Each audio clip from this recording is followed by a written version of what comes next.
आज जो हम वीडियो लेके आए हैं ये हम आज 2019 में जो यूपी पीजीटी का एग्ज़ाम हुआ था उसके हम क्वेश्चन सॉल्व कर रहे हैं। ठीक है। और इसमें आपको बीएससी के लेवल के भी कुछ क्वेश्चंस मिलेंगे, तो आप ध्यान से देख लें। और पहली बार अगर आप ये वीडियो देख रहे हैं तो प्लेलिस्ट में जाके चेक कर लें। मैंने 6 वीडियो इससे पहले भी डाली हुई हैं जो भी प्रीवियस ईयर पेपर्स की हैं। सॉल्यूशन उसमें डाला हुआ है। ठीक है, तो उनको आप ध्यान से देख लें। और डिस्क्रिप्शन में टेलीग्राम का लिंक भी है, आप उसमें भी जाके जुड़ सकते हैं। ठीक है, तो क्वेश्चन क्या है इसको देखिए। कह रहा है कि using urotropin which of the following compounds give benzaldehyde. तो काफ़ी इंटरेस्टिंग क्वेश्चन है ये कि यूरोट्रोपिन जो होता है वो होता है आपका CH2। पहले ही मैं बता देता हूँ यूरोट्रोपिन बनता कैसे है। आप फॉर्मल्डिहाइड को अमोनिया के साथ रिएक्शन कराते हैं। 6 मॉलिक्यूल आप फॉर्मल्डिहाइड के लेंगे, 4 अमोनिया के लेंगे, तब आपके पास CH2 जो होंगे, अब आप ये देख लीजिए कितने होंगे। CH2 6 हो जाएंगे और नाइट्रोजन जो हो जाएंगे वो कितने हो जाएंगे, 4 हो जाएंगे। ठीक है, तो ये आपका यूरोट्रोपिन होता है। और एक और इसका बहुत इंपॉर्टेंट यूज़ है, इस यूरोट्रोपिन की अगर कंट्रोल्ड नाइट्रेशन अगर हम करें, कंट्रोल्ड नाइट्रेशन रिएक्शन, अब वो कंट्रोल कंडीशन क्या होंगी नाइट्रेशन की मुझे भी नहीं पता, क्योंकि उनसे RDX बनता है, ये वही एक्सप्लोसिव सब्सटेंस है। और यूरोट्रोपिन एक मेडिसिन की तरह से भी यूज़ होती है, और जो आपका यूरिनरी ट्रैक में इन्फेक्शन को दूर करती है।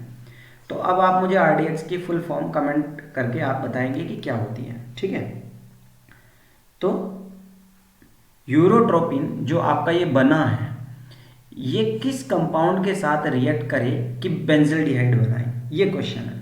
ठीक है, तो अब इसका आंसर क्या होना चाहिए किसी के माइंड में अगर आ रहा है तो चलिए, इसका एग्जाम्पल है, ये एक नेम रिएक्शन भी है। इस रिएक्शन का नेम जो है क्या है, अगर किसी ने याद किया हुआ हो, अगर पढ़ा हो, ये हालांकि 12th क्लास में तो है नहीं, BSc और MSc में ही की बुक में मिलता है। ये आपका सोमलेट रिएक्शन है। ठीक है ना, सोमलेट रिएक्शन है। और इस सोमलेट रिएक्शन में क्या होता है कि जो यूरोट्रोपिन होता है, यूरोट्रोपिन, ठीक है, बेंजाइल क्लोराइड के साथ रिएक्ट करता है और आपका बेंजल्डिहाइड देता है। क्या देता है, बेंजल्डिहाइड देता है। और यूरोट्रोपिन किससे बनता है ये मैंने आपको बता दिया, ये फॉर्मल्डिहाइड और अमोनिया की रिएक्शन से बनता है। और इस यूरोट्रोपिन की कंट्रोल्ड कंडीशन में अगर हम नाइट्रेशन रिएक्शन करा देते हैं तो RDX बनता है। ये यूरोट्रोपिन का जो स्ट्रक्चर होता है कुछ इस तरह का होता है, जैसे बेंजीन होती है इस तरह का, लेकिन यहाँ CH2 है, यहाँ CH2 है और यहाँ CH2 है।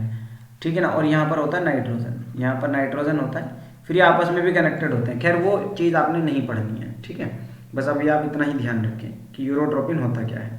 साइक्लिक स्ट्रक्चर है और ये ही आपका RDX वगैरह को बनाने में यूज होता है। ठीक है, चलिए आगे बढ़ते हैं अगले क्वेश्चन पर। Which among the following inorganic polymer material find used in the making cosmetic medical implants. तो इसका एक एग्जाम्पल है जो आपके सिलिकॉन होते हैं। सिलिकॉन्स क्या होते हैं, इनऑर्गेनिक ईथर बोलते हैं, इनऑर्गेनिक ईथर। ठीक है ना, यही यूज होते हैं। जैसे सिलिकॉन है, यहाँ पर ऑक्सीजन आ गया, देन सिलिकॉन आ गया, यहाँ कार्बन की चेन आ जाएंगी। ठीक है ना, ये सिलिकॉन कहलाते हैं।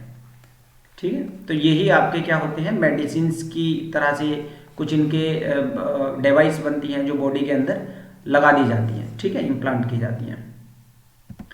उसके बाद एक क्वेश्चन है, बहुत बढ़िया क्वेश्चन है। कह रहा है इस रिएक्शन में ये वैल्यू निकालनी है आपकी, डेल्टा G0 NFe। तो आपने एक रिलेशन पढ़ा होगा, delta G0 is equal to minus NFE0 cell. ये आपने इक्विलिब्रियम वाले चैप्टर में पढ़ा होगा, या ये क्वेश्चन आपने थर्मोडायनेमिक्स में पढ़ा होगा। वैसे ये 12th क्लास में है, और ये 12th क्लास में जो आपका क्वेश्चन है ये आपको मिलता है इलेक्ट्रोकेमिस्ट्री में। इलेक्ट्रोकेमिस्ट्री में जब आप सेल पोटेंशियल निकाल रहे होते हैं, ये EMF होता है सेल का। तो ये कह रहा है कि डेल्टा G0 अपॉन ये E0 सेल और F, E लिख लेता हूं मैं, ई नोट और एफ का रेशियो किसके इक्वल होगा, माइनस साइन भी मैं इधर ही ले जाता हूँ, ये आपका हो गया एन के इक्वल, ठीक है ना। तो यहाँ से बहुत सिंपल हो जाएगा, जो आपकी एन की वैल्यू होगी वही आपका ये आंसर हो जाएगा। अब एन क्या होता है कि किसी रिएक्शन में कितने इलेक्ट्रॉन पार्टिसिपेट कर रहे हैं, तो देखो यहाँ कितने इलेक्ट्रॉन पार्टिसिपेट कर रहे हैं 4, तो डायरेक्ट आपका यहाँ पर आंसर आ गया 4। मान लो अगर ये होता है सिल्वर नाइट्रेट से सिल्वर बन रहा है, तो अब एन कितना होता, तो यहाँ पर सिल्वर के ऊपर 1 यूनिट उसका ऑक्सीडेशन स्टेट है, यहाँ 0 है, तो सिर्फ वो 1 ही इलेक्ट्रॉन ले रहा है, तो आंसर यहाँ पर 1 हो जाता, ठीक है। अगर मान लो कॉपर सल्फेट से कॉपर बन रहा होता तो सिर्फ 2 इलेक्ट्रॉन वो गेन करता, क्योंकि कॉपर के ऊपर 2 यूनिट चार्ज होता है, तो वो 2 इलेक्ट्रॉन गेन कर रहा होता, तो यहाँ पर एन की वैल्यू 2 होती।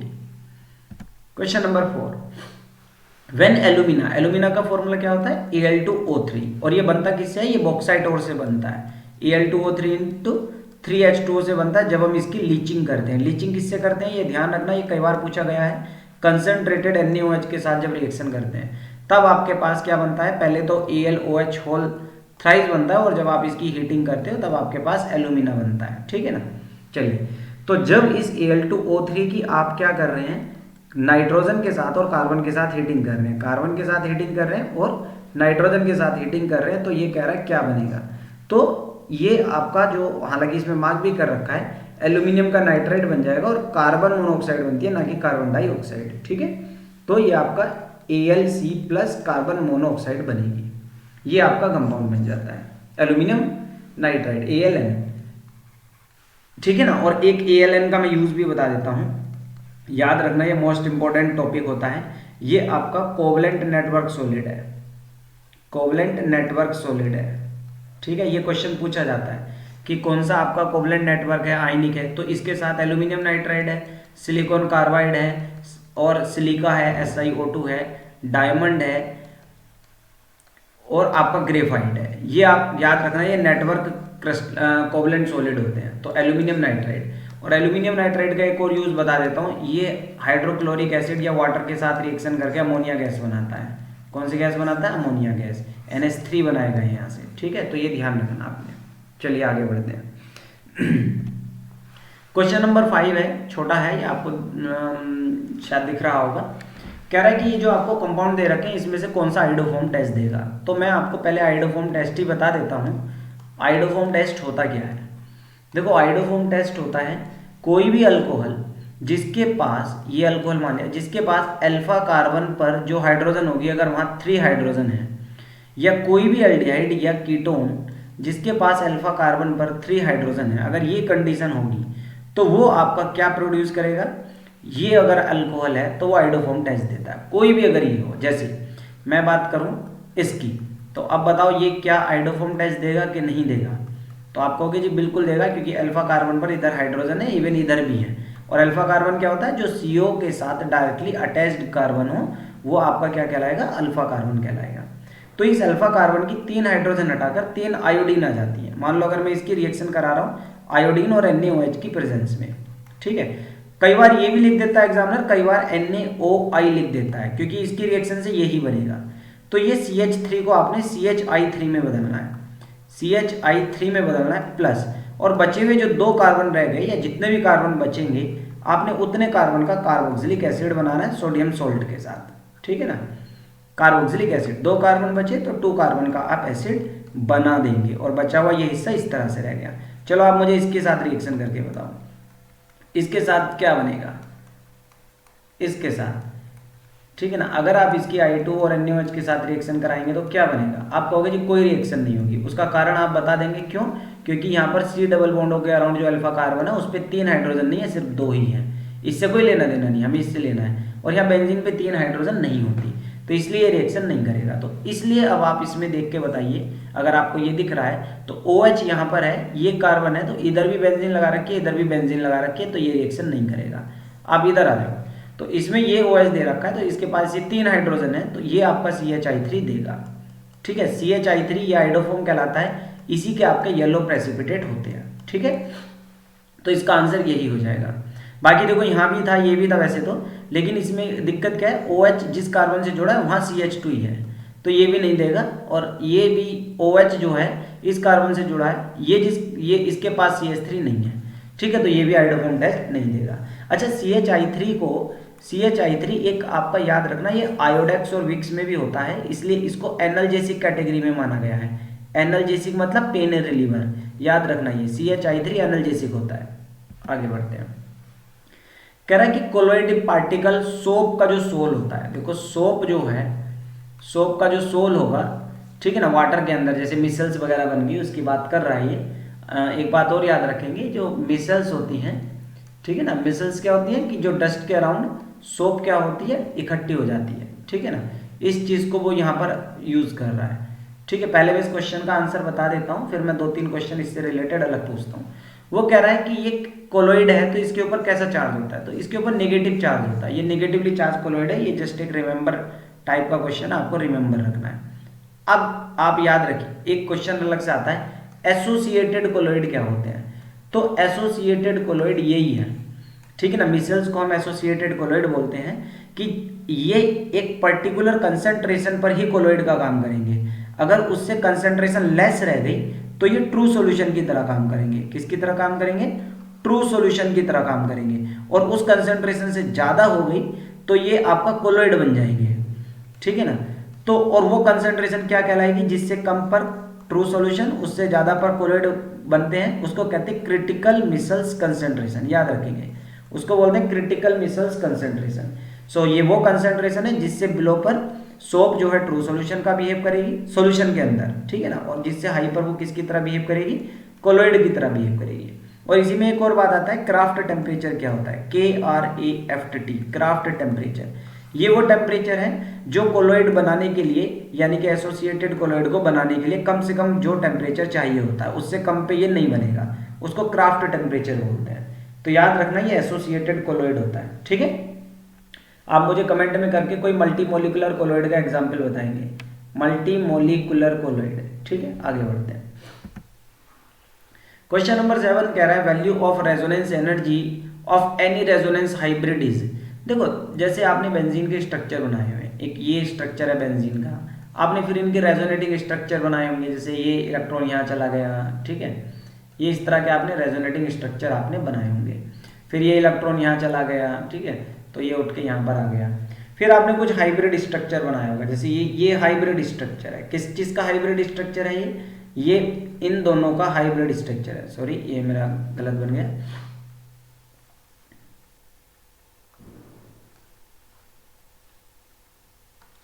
ये इसका हाइब्रिड है, इन दोनों का हाइब्रिड ये स्ट्रक्चर है। अगर मैं इन दोनों की एनर्जी की बात करूं तो इसकी एनर्जी इनसे कुछ कम होगी।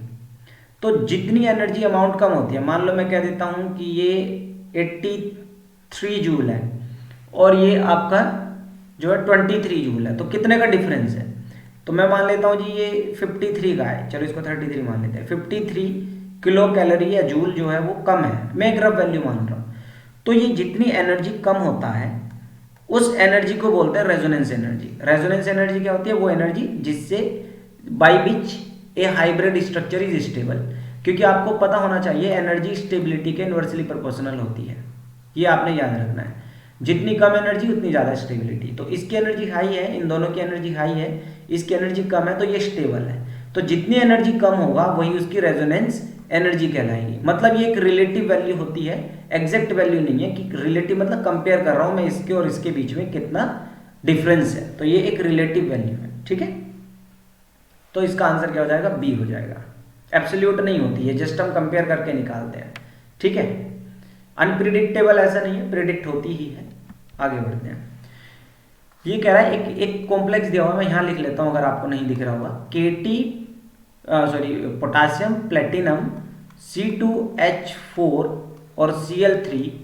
कह रहा है इसका IUPAC नेम, इसको जीस साल्ट बोलते हैं, ZEISE, जीस सॉल्ट बोलते हैं। इस जीस सॉल्ट का IUPAC नेम पूछ रहा है, तो पहले लिखा जाता है इसका नाम पोटासियम, ठीक है, पोटासियम। उसके बाद हम लिखेंगे लिगेंड। एक तो है आपके पास इथीन, ये क्या है? इसको जनरली हम इथाइलिन बोलेंगे, इथाइलिन है, और ये क्लोराइड है, क्लोराइडो होता है वैसे ये, क्लोराइडो। तो अल्फाबेटिकल में C पहले आता है, तो हम ट्राई, टी नहीं लेना पहले, जस्ट लिगेंड का नाम, तो ट्राई क्लोराइडो, ठीक है। उसके बाद ये क्या हो गया? इथाइलिन।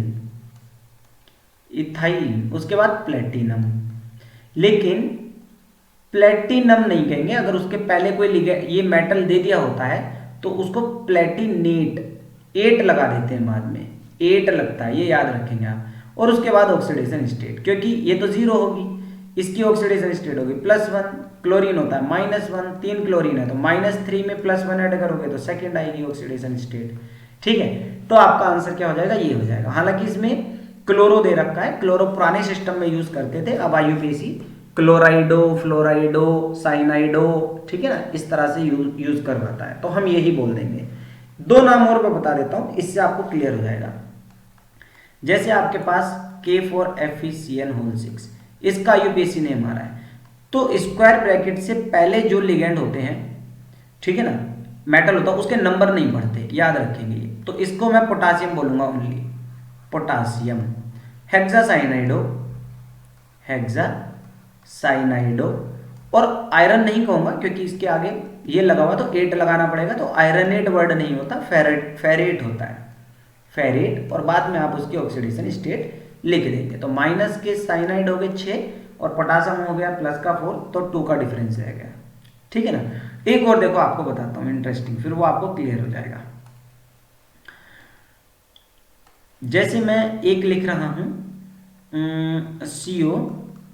COH2O6 Cl2, ठीक है ना। अब देखो इसके बाहर कुछ नहीं है, तो अब मैं 8 नहीं लगाऊंगा, हेक्सा एक्वो कोबाल्ट। अब देखो कोबाल्ट पहले लिखा जाएगा, और उसके बाद अब ये बाहर आ गया तो बाहर वाले के फिर नंबर नहीं पढ़ेंगे, पहले होता है तब भी नंबर नहीं पढ़े जाते, तो ओनली क्लोराइड, पहले उसकी ऑक्सीडेशन स्टेट लिखोगे, देन क्लोराइड, उसकी किसकी ऑक्सीडेशन स्टेट, मेटल की। वाटर तो 0 होता है, तो 2 क्लोरीन है तो सेकंड आ जाएगी क्लोराइड। ठीक है, बात समझ में आ गई, ये आपने रखना है।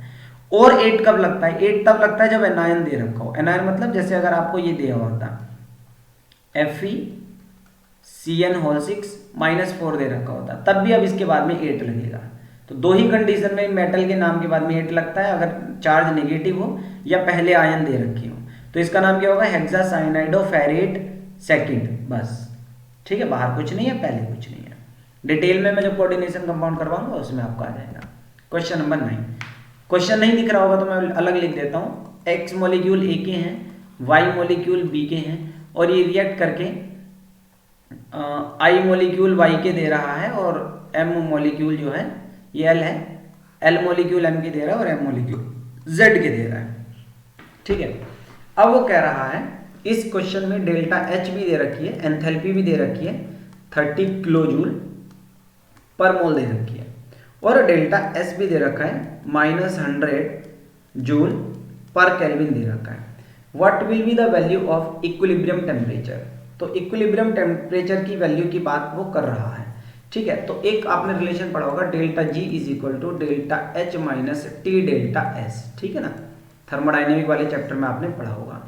अब क्योंकि वो बात कर रहा है इक्विलिब्रियम की, तो at the stage of equilibrium, at the stage of equilibrium, ये आपका होगा, वहां पर गिब्स फ्री एनर्जी कुछ नहीं होती। आपने ये स्टेज पढ़ी होगी, तो बस यहां पुट कर दो।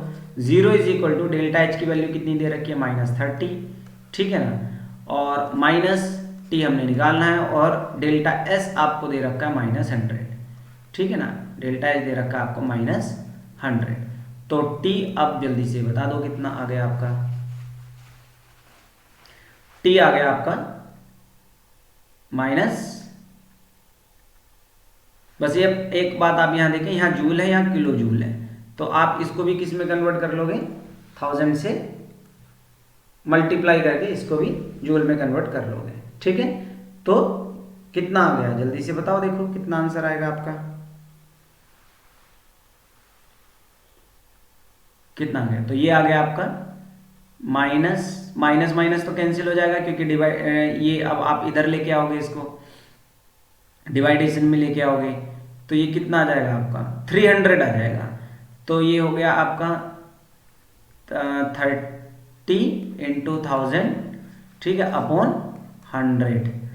तो ये हो गया 10, और 10 30 × 300 केल्विन। जब ये केल्विन आया तो ये टेम्परेचर सारे आपको डिग्री सेल्सियस में दे रखे हैं, तो आप इसमें से 300 में से आप 273 माइनस कर दो तो 27 डिग्री सेल्सियस आपका निकल के आ जाएगा। ठीक है, चलिए तो आपका ये आ जाएगा -27 डिग्री सेल्सियस। अगला क्वेश्चन है, अगला क्वेश्चन में कह रहा है कि ए और बी इक्विलिब्रियम में है जो प्रोडक्ट बना रहे हैं सी के साथ। ठीक है, अब इसमें केसी निकालना है, केसी। तो देखो केसी क्या होता है, प्रोडक्ट की कंसेंट्रेशन उसके मोल डिवाइड बाय रिएक्टेंट की कंसेंट्रेशन, लेकिन रिएक्टेंट की कंसेंट्रेशन का प्रोडक्ट लेते हैं हमेशा, मल्टीप्लाई करते हैं। ठीक है, यहां उसने सी की वैल्यू दी हुई है, ए के 2 मोलिक्यूल हैं, बी के 3 मोल्स हैं। अब मुझे लग रहा है इसमें ना कुछ जो है मिस हो गया, ये इक्विलिब्रियम आर, अब देखो इसमें ना ये यहाँ पर कुछ था, ये मेरे से इसमें ही दिक्कत हो गई है। चलो अब आप मान के चलो कि ए की वैल्यू आपको दी हुई है, जैसे यहाँ पर कुछ मॉलिक्यूल्स दिए हुए थे, 2 मोल बी के दिए हुए थे, 3 मोल सी के दिए हुए थे। तो अब ए के मुझे नहीं पता इस क्वेश्चन में, यहाँ पर इस वाली साइड में कट हो गए, तो वो आप यहाँ पर पुट कर देंगे। और बी के जो मोल दे रखे हैं वो 2 दे रखे हैं, और सी के जो मोल्स दे रखे हैं वो 3 मोल्स यहाँ पर दे रखे हैं। तो आपका के सी का आंसर यहाँ से निकल के आ जाएगा। ठीक है, बहुत सिंपल क्वेश्चन है ये, आप यहाँ से कर लेंगे। आगे बढ़ते हैं, एक रिएक्शन दे रखे हैं, छोटा होगा तो मैं लिख देता हूं। वो कह रहा है कि 3, 4, 5 ट्राई ब्रोमो एनिलीन है। ठीक है, और उसकी रिएक्शन हमने 2 स्टेप में कराई। एक तो हमने डाईएजोटाइजेशन रिएक्शन कराई, डाईएजोटाइजेशन रिएक्शन हमने उसकी कराई, और दूसरे स्टेप में जो हमने उसकी रिएक्शन कराई है वो H3PO3 के साथ कराई है। तो कह रहा है इनमें से क्या बनेगा। तो देखो पहले मैं प्रोडक्ट का आपको रिएक्टेंट का स्ट्रक्चर बना के बता देता हूँ। एनिलीन होता है बेंजीन के ऊपर NH2, ये पहला नंबर हो गया। ठीक है ना, ये आपका कितना हो गया, सेकंड नंबर हो गया, ये 3 हो गया, ये 4 हो गया, और ये 5 हो गया। ठीक है, तो यहाँ पर इसके ब्रोमीन दे रखा है इसने, ये 3, 4, 5, 1, 2, 3, 4, 5। कह रहा है इसकी डाईएजोटाइजेशन रिएक्शन हो रही है। देखो डाईएजोटाइजेशन जो होती है वो NaNO2 और HCl की प्रेजेंस में 0 to 5 डिग्री सेल्सियस होती है, जिसमें बेंजीन के साथ लगा हुआ NH2 ग्रुप किस में बदल जाता है, N2Cl में बदल जाता है। ये बात आप याद रखेंगे। ठीक है, कई बार एग्जामिनर जो होता है इन दोनों को ना देके ये दे देता है HNO2 प्लस NaCl दे देता है, क्योंकि HNO2 एक अनस्टेबल कंपाउंड है, इसलिए ये बनता इनसे है, इसलिए डायरेक्ट ये दिया जाता है अधिकतर केसेस में। ठीक है, और आगे दी रिएक्शन H3PO3 के साथ, ये एक रिड्यूसिंग एजेंट है, और ये रिड्यूसिंग एजेंट इस पूरे ग्रुप को खा जाता है, और आपके पास कुछ नहीं बचेगा, सिर्फ क्या बचेगा, यहाँ पर हाइड्रोजन आ जाएगा, और ये आपका ब्रोमीन एज इट इज लगा रहेगा। तो अब आप इसको कैसे लिखोगे भाई, ये तो आपका 3 ब्रोमीन लगे हुए ना एक साथ, ये 3 ब्रोमीन लगे हुए हैं, तो 1, 2, 3 कहीं से भी उनको गिन लो। तो ये मैं यहाँ लगा लेता हूँ, मान लो ऊपर की साइड लगा लो, उनसे फर्क थोड़ी पड़ेगा भाई, इतना तो आपको पता ही है, आप टीचर हैं। ठीक है, तो ये क्या बन जाएगा, 1, 2, 3 ट्राइब्रोमो बेंजीन आपका प्रोडक्ट बन जाएगा। ठीक है, आगे बढ़ते हैं। क्वेश्चन नंबर 12 कह रहा है ऑर्थोसिलिकेट क्या होता है। देखो सिलिकेट आपके 3 तरह के होते हैं, एक होते हैं ऑर्थो, दूसरे होते हैं पायरो, और तीसरे होते हैं आपके चेन सिलिकेट। हालांकि वैसे तो एक साइक्लिक सिलिकेट भी होते हैं, फिर शीट सिलिकेट भी होते हैं, लेकिन बेसिक यूनिट जो है सिलिकेट में SI में ये OH ग्रुप लगे हुए होते हैं, यहाँ 4 वैलेंसी पे OH, लेकिन O मैं नहीं दिखा रहा तो ऑक्सीजन नेगेटिव में मान लेता हूँ। ये आपका ऑर्थोसिलिकेट हो गया। पायरोसिलिकेट में क्या होता है, जो ये मैं OH बता रहा था, ध्यान से समझेंगे, इसको मैं लिख लेता हूँ पूरा OH। ठीक है ना, हालांकि ये भी OH थे लेकिन H मैंने हटा दिया, एक और OH आएगा, मतलब एक और सिलिकेट आएगा आपका। ठीक है ना, ये बात समझ में आई ना, ये मैंने बस उनका H हटा के लिखा हुआ है। तो ये वाटर यहाँ से निकालेंगे और यहाँ से H2O निकल के चला जाएगा, और आपका जो प्रोडक्ट बनेगा देखो वो क्या बन रहा है, जब ये निकल के चला जाएगा वाटर यहाँ से, तो ये आपका प्रोडक्ट यहाँ इस तरह से जुड़ जाएगा। ठीक है, ये कहलाएगा पायरोसिलिकेट। तो ऑर्थोसिलिकेट में एक तो सिलिकॉन है और 4 हमारे पास ऑक्सीजन है, और सब पे चारों पे नेगेटिव चार्ज है, तो ये कहलाएगा आपका ऑर्थोसिलिकेट।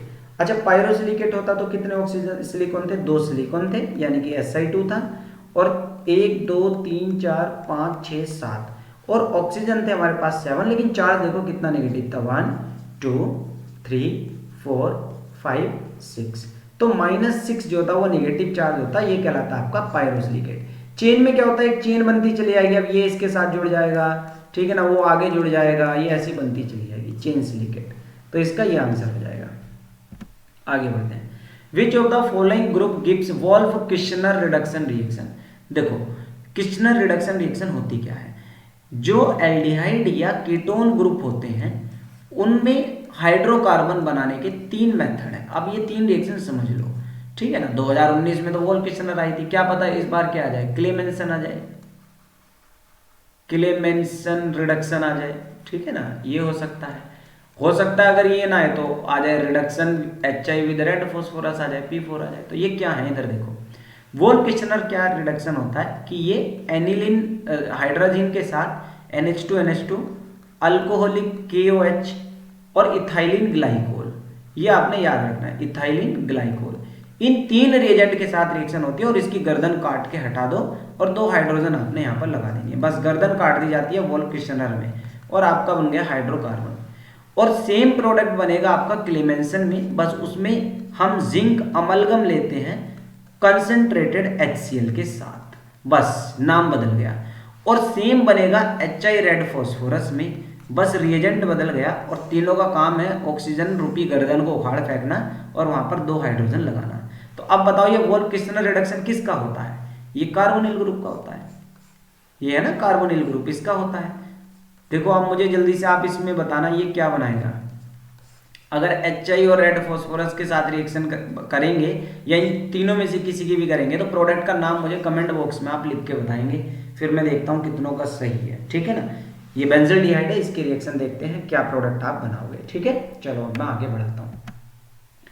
कह रहा है एक रिएक्शन दे रखी है, CO दे रखा है प्लस हाफ O2 दे रखा है और उनकी रिएक्शन करके कार्बन डाइऑक्साइड दे रखा है, वो इनमें रिलेशन पूछ रहा है। देखो H और E और RT में जो रिलेशन होता है delta H is equal to delta E plus delta NgRT होता है, एक रिलेशन होता है, ये भी थर्मोडाइनमिक का है। थर्मोडाइनमिक अच्छे से करना, आपको 4 से 5 क्वेश्चन डेफिनेटली मिलेंगे, ठीक है, थर्मोडाइनमिक से रिलेटेड, तो गारंटी से आएंगे ही आएंगे आपके क्वेश्चन। अब डेल्टा Ng क्या होता है, ये क्या होता है गैस फेज में डेल्टा Ng क्या है, प्रोडक्ट के मोल्स माइनस रिएक्टेंट के मोल का डिफरेंस है, ये गैस फेज का। अब क्योंकि आपको ये सब गैस दी हुई है, CO भी गैस दी हुई है, ऑक्सीजन भी गैस है और कार्बन डाइऑक्साइड भी गैस है, तो प्रोडक्ट के मोल कितने हैं 1, ठीक है, तो प्रोडक्ट के मोल हो गए 1, रिएक्टेंट के मोल कितने हैं 1 ये रहा और 1 ये रहा, मतलब 3/2 है, 1.5 मोलिक्यूल है ना। तो अब इसमें से बताओ कितना बचेगा, माइनस का कितना बचेगा, 1/2 बचेगा कि नहीं बचेगा, ठीक है भाई, 2 इधर चला गया, 2 में से 3 जाएगा तो 1/2, माइनस 1/2 बचेगा, तो वो वैल्यू मैंने यहाँ पुट करनी है।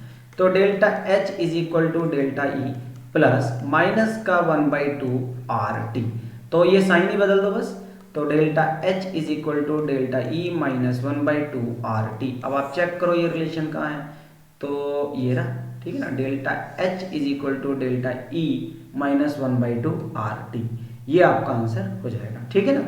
डायरेक्ट अगर आपको फॉर्मूले याद हैं तो इस तरह के क्वेश्चन आसानी से हो जाएंगे, ठीक है। क्वेश्चन नंबर 15 कह रहा है कि कौन सा इनमें से एग्जिस्ट नहीं करता। देखो ये सब 14 ग्रुप के एलिमेंट है, कार्बन भी है, सिलिकॉन भी है, जर्मेनियम भी है, टिन भी है, लेड नहीं दे रखा।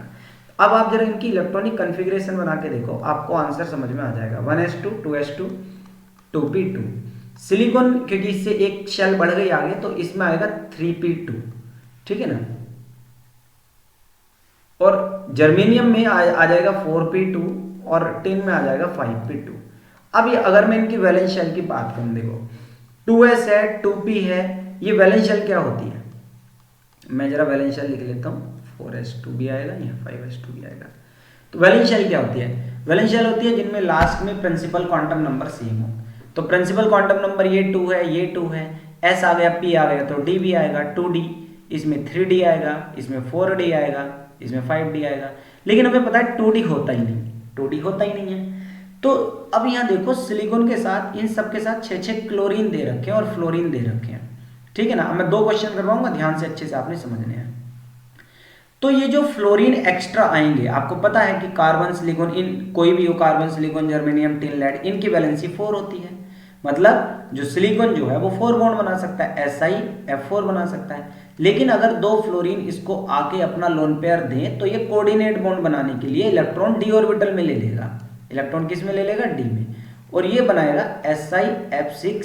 और दो फ्लोरीन आ रहे थे ना एक्स्ट्रा, तो 4 तो न्यूट्रल थे, 4 बॉन्ड बनाता है वो, तो ये कंपाउंड यहां पर बन जाएगा।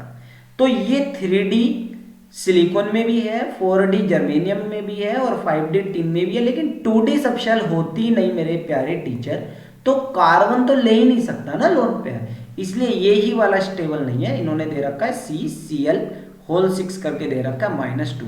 कार्बन के बाद डी ऑर्बिटल है नहीं तो वो कहां से लेगा लोन पेयर, तो इसलिए ये वाला स्टेबल नहीं है। ठीक है, उसके बाद है कोरामाइन इज ए। देखो ये तो रटने वाला क्वेश्चन है, इस तरह के एग्जाम्पल अगर आपको स्ट्रक्चर याद होगा कोरामाइन का तब तो आप इसको कर सकते हो, अदरवाइज नहीं कर सकते। तो कोरामाइन जो है एक जो होता है आपका पिरिडिन का डेरिवेटिव होता है। पिरिडिन, इसका स्ट्रक्चर मैं आपको बता देता हूँ। बेंजीन के साथ क्या लगा देते हैं हम यहाँ पर, एक नीचे नाइट्रोजन लगा होता है, क्योंकि पिरिडिन यही होता है। प्यूरिन पिरिमिडिन आपने पढ़ा होगा, पिरिडिन पाइपिरिडिन, ठीक है ना। और इसमें क्या होता है, इस वाली पोजीशन पर आपका कार्बोनिल ग्रुप लगा होता है और इसके साथ यहाँ पर नाइट्रोजन लग के यहाँ पर इथाइल ग्रुप लगा होता है, यानी कि CH2CH3, ठीक है। और यहाँ पर भी लगा होता है CH2CH3। ये आपका क्या कहलाता है? कोरामाइन कहलाता है। अब ये कोरामाइन जो है जनरली ये एक आपका रेस्पिरेटरी ट्रैक वगैरह को अफेक्ट करता है। ये आपने कुछ मेडिसिन वाला जो चैप्टर होता है हमारा MSc में, आपने उसमें ये आपने पढ़ा होगा, ठीक है। तो ये जनरली पिरिडिन का डेरिवेटिव है और कुछ नहीं है, ठीक है। तो पहला आंसर आपका हो जाएगा।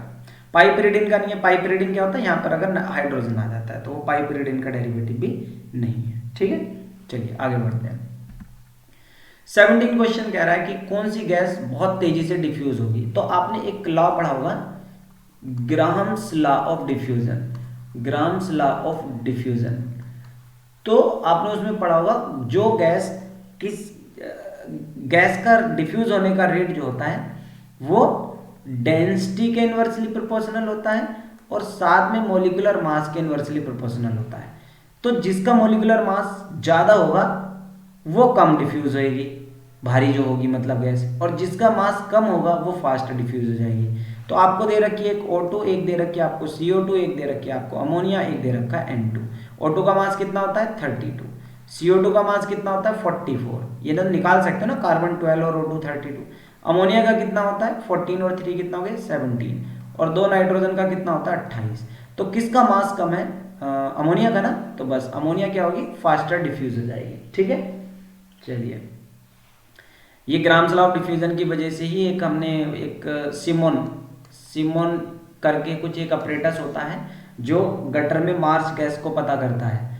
तो क्योंकि उसमें एक ऐसे एक बेल लगी होती, मतलब एक यहाँ पर मरकरी पड़ा होता है, ठीक है ना, ऊपर एक वायर जो होती है वो टच हो, जैसे यहाँ पर इसमें मीथेन गैस जाती है तो ये मरकरी को पुश करता है और वो कनेक्शन सर्किट पूरा हो जाता है तो अलार्म सा बोलता है। तो इसको हम क्या करते हैं, गटर में डालते हैं। अगर किसी मजदूर को नीचे उतारना है गटर की सफाई के लिए तो चेक करते हैं वहाँ मार्च गैस है कि नहीं। अगर होगी तो फास्ट डिफ्यूज होएगी और मरकरी को नीचे पुश करेगी, सर्किट पूरा हो जाएगा, बल्ब जल जाएगा या आवाज आ जाएगी अगर वहाँ मार्च गैस होगी तो, ठीक है। चलिए, अब वो कह रहे हैं which of the following formed by the reaction of acetylene. अब मैंने जगह खत्म कर दी सारी, तो मैं थोड़ा सा बचा लेता हूँ। तो आपको क्वेश्चन दिख ही रहा होगा, पढ़ लें आप इतना फटाफट से। चलिए, मैंने फिनिश कर दिया। कह रहे हैं कि जब एसिटाइलिन की रिएक्शन हो रही है लिक्विड ब्रोमीन के में in the absence of solvent, तो क्या बनेगा। तो एसिटाइलिन क्या होता है, सिंपल सी बात है, इथाइलिन। तो एसिटाइलिन क्या होता है, ये होता है CH triple bond CH, acetylene है। तो ब्रोमीन के साथ रिएक्शन हो रही है, Br2 के साथ रिएक्शन हो रही है, तो एक पाई बॉन्ड, इसमें एक सिग्मा बॉन्ड है, 2 पाई बॉन्ड है, तो 2 ब्रोमीन यहाँ लगा दो, 2 ब्रोमीन यहाँ लगा दो, एक ही साथ में ब्रेक कर दो आप, और आपका क्या प्रोडक्ट बन जाएगा, ये प्रोडक्ट आपका बन जाएगा, ठीक है ना। तो देखो अब क्या बना यहाँ पर, इसका नाम क्या है 1122 टेट्राब्रोमोइथेन। तो टेट्राब्रोमोइथेन देखो आपका कहाँ पर है, तो ये रहा, पहले ही है एसिटाइलिन टेट्राब्रोमाइड, ये आपका जो प्रोडक्ट होगा वो बन जाएगा। ठीक है, आगे बढ़ते हैं। कह रहा है क्रिस्टल फील्ड स्प्लिटिंग किस लिगेंड के द्वारा ज्यादा होगी? बच्चों वाला क्वेश्चन, जो स्ट्रॉन्ग लिगेंड होगा। अब क्रिस्टल फील्ड स्प्लिटिंग क्या होती है भाई? जो आपके डी ऑर्बिटल होते हैं, ठीक है, ये आपके टूट जाते हैं जब लिगेंड आता है। या तो दो सेट ऊपर, दो ऑर्बिटल ऊपर चले आएंगे, तीन नीचे जा जाएंगे, इसको बोलते हैं ऑक्टाहेड्रल में स्प्लिटिंग। और अगर 3 ऊपर आ जाए और 2 नीचे आ जाए, इसको बोलते हैं टेट्राहेड्रल में स्प्लिटिंग। तो ये जो गैप जो है ये कहलाता है स्प्लिटिंग एनर्जी। ये मैक्सिमम किस केस में होगा? जो लिगेंड स्ट्रॉन्ग होगा उसमें। तो 3 ही लिगेंड स्ट्रॉन्ग माने गए हैं, एक तो कार्बन मोनोऑक्साइड, दूसरा CN और तीसरा NO2। ठीक है, ये आपके स्ट्रॉन्ग लिगेंड है। हालांकि अमोनिया भी कोबाल्ट की +3 ऑक्सीडेशन स्टेट में स्ट्रॉन्ग लिगेंड की तरह बिहेव करता है। ये एक स्पेशल और एक्सेप्शनल केस है। तो इसका आंसर क्या हो जाएगा आपका? ये हो जाएगा। और आज का लास्ट का क्वेश्चन ये है, विच of the following is IR inactive but Raman active? तो देखो, पहले हम IR इंफ्रारेड इनएक्टिव मॉलिक्यूल कौन से होते हैं वो ये देखेंगे, जिनमें डाइपोल मोमेंट नहीं होगा। डाइपोल मोमेंट जिसमें नहीं होगा, इसके लिए कंडीशन है dipole moment must be there, must be there, वहां डाइपोल मोमेंट होना चाहिए। वो सब आपके क्या होंगे? एक्टिव होंगे। तो जैसे SO2 के अंदर डाइपोल मोमेंट होता है क्योंकि ये बेंट होता है आपका, ठीक है ना, ये बेंट होता है, ठीक है। और आपका HCl के अंदर भी डाइपोल मोमेंट है। तो ये सब क्या होंगे? प्रोटीन में भी डाइपोल मोमेंट हो जाता है क्योंकि उसमें कार्बोक्सिलिक ग्रुप होता है। तो ये सब आपके क्या है? IR एक्टिव होंगे। लेकिन सॉरी ये वाला, लेकिन नाइट्रोजन में डाइपोल मोमेंट नहीं होता, तो ये IR इनएक्टिव होता है। ठीक है। अब रमन एक्टिव कौन होते हैं? रमन एक्टिव वो मॉलिक्यूल होते हैं जिसमें डाइपोल मोमेंट भले ही ना हो, लेकिन इलेक्ट्रिक फील्ड अगर आप दो तो उसमें डाइपोल मोमेंट में चेंज आए। मान लो अगर डाइपोल मोमेंट नहीं है तो बन जाए, अगर पहले से बना हुआ है तो कम या ज्यादा हो जाए। ठीक है, तो ऐसो को हम रमन एक्टिव मॉलिक्यूल कहते हैं। और उनकी पहचान क्या है? जो सिमेट्रिकल मॉलिक्यूल हैं, हालांकि ये मैं रमन स्पेक्ट्रोस्कोपिक पर एक अलग वीडियो बनाऊंगा तब डिटेल में बताऊंगा। तो ये देखो HCl भी आपका क्या है? रमन एक्टिव है। ठीक है, क्योंकि इसके अंदर भी डाइपोल मोमेंट है और ये चेंज हो सकता है। लेकिन वो कह रहा है कि जो IR इनएक्टिव है, तो N2 तो HCl तो IR एक्टिव है ना, तो इसलिए ये ऑप्शन नहीं होगा यहाँ। तो N2 क्या हो जाएगा? इसका आंसर हो जाएगा क्योंकि ये IR इनएक्टिव है। ठीक है, तो उम्मीद आपको ये वाले क्वेश्चन जो होंगे आपको समझ में आए होंगे। तो आपको अगर ये जहाँ मैं ये सॉल्व करता रहता हूँ, अगर आपको ये चाहिए होती है प्रेजेंटेशन PPT, तो आप कमेंट करके लिख सकते हैं। ये मैं आपको इसका लिंक दे दूंगा और आप इसको वहाँ से डाउनलोड कर सकते हैं, एज इट इज़ रहेगा। ठीक है, चलिए बाकी मिलते हैं अगली वीडियो में। Thank you.